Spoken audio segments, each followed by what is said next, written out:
Once upon a time, in a Pakistani village, there lived a poor child named Usman.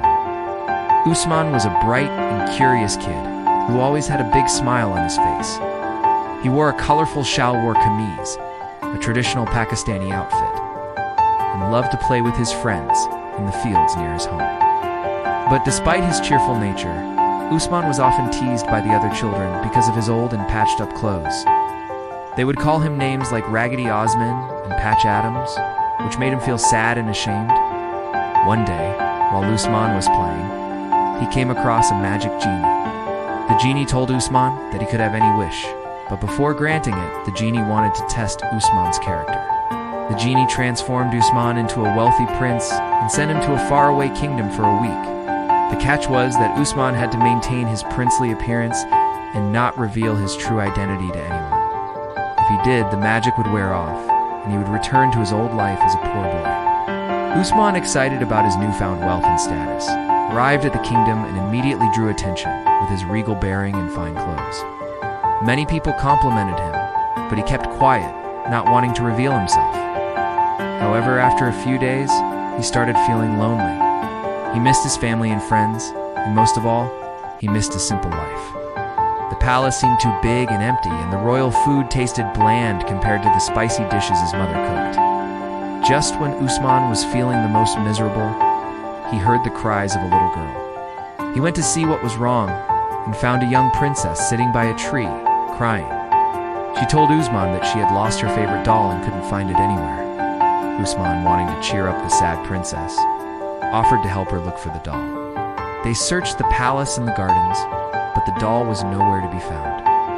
Just when they were about to give up, Usman saw a group of children playing with the doll near a lake. Usman asked the children what they were doing with the princess's doll, and they replied that they had found it in the garden and were just playing with it. Usman told them that the doll belonged to the princess and that they should return it to her. The children refused, saying that they wanted to keep the doll. Usman, upset by their selfishness, scolded them and told them to be more caring towards others. The children, ashamed of their behavior, apologized to Usman and gave back the doll. Usman returned the doll to the princess, who was overjoyed to have it back. She thanked Usman for his kindness and invited him to her birthday party the next day. At the party, Usman was seated on a throne beside the princess.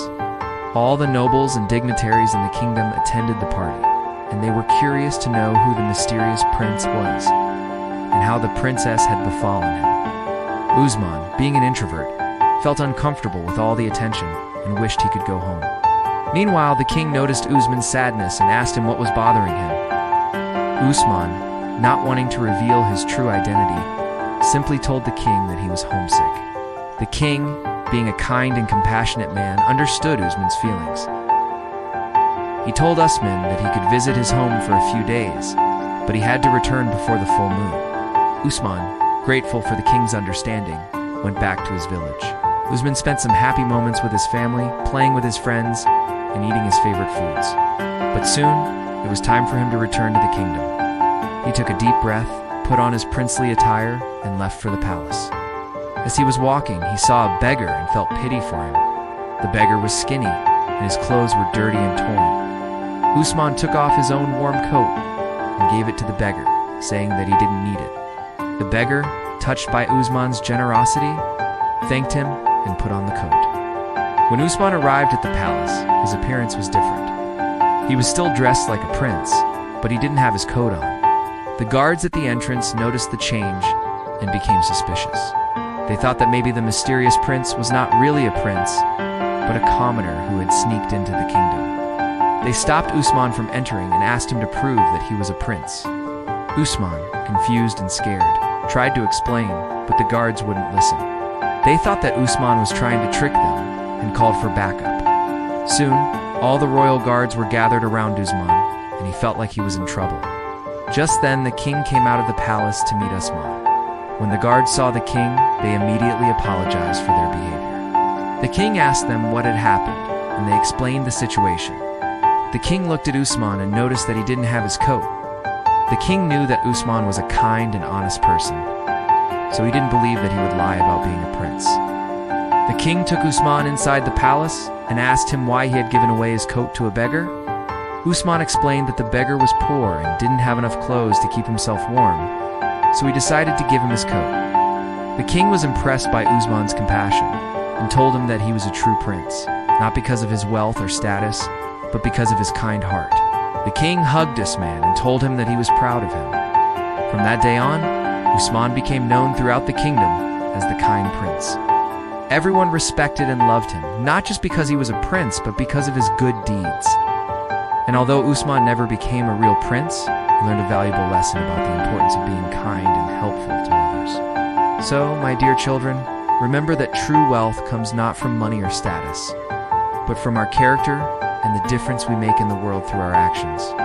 Usman may have been poor, but his heart was rich, and that's what truly mattered. Now let's move on to the next story. Once upon a time, in a village in Pakistan, there lived an old and wise woman. She was known as the village wise woman because of her vast knowledge and her ability to solve problems. One day, a young girl named Maria went to the village wise woman's house. She was worried because she had an important exam the next day, but she hadn't studied much. Maria asked the village wise woman if she could do something to help her pass the exam without studying. The village wise woman listened to Maria's request and then said, "I can give you a magical pendant that will help you remember everything you need to for your exam." Maria was overjoyed and thanked the village wise woman. She wore the pendant around her neck and went to sleep. That night, Maria had a dream. She was in a beautiful garden filled with flowers of all colors. Suddenly, a wise old woman appeared in front of her. The woman looked like the village wise woman from the village. The old woman said, "I am your inner wisdom. You must listen to me carefully." Then the old woman started telling Maria all the information she needed to pass the exam. When Maria woke up, she remembered everything the old woman had told her in her dream. She went to the exam center with confidence and passed the exam with flying colors. Later, Maria went back to the village wise woman's house and told her about her dream and how it helped her pass the exam. The village wise woman smiled and said, "You already have the answer within you. I only helped you tap into it." So my dear children, the answers to your problems are often within you. You just need to believe in yourself and have confidence in your abilities. Don't be afraid to ask for help when you need it, but also remember to trust your own instincts and inner wisdom. With hard work and dedication, you can achieve anything you set your mind to.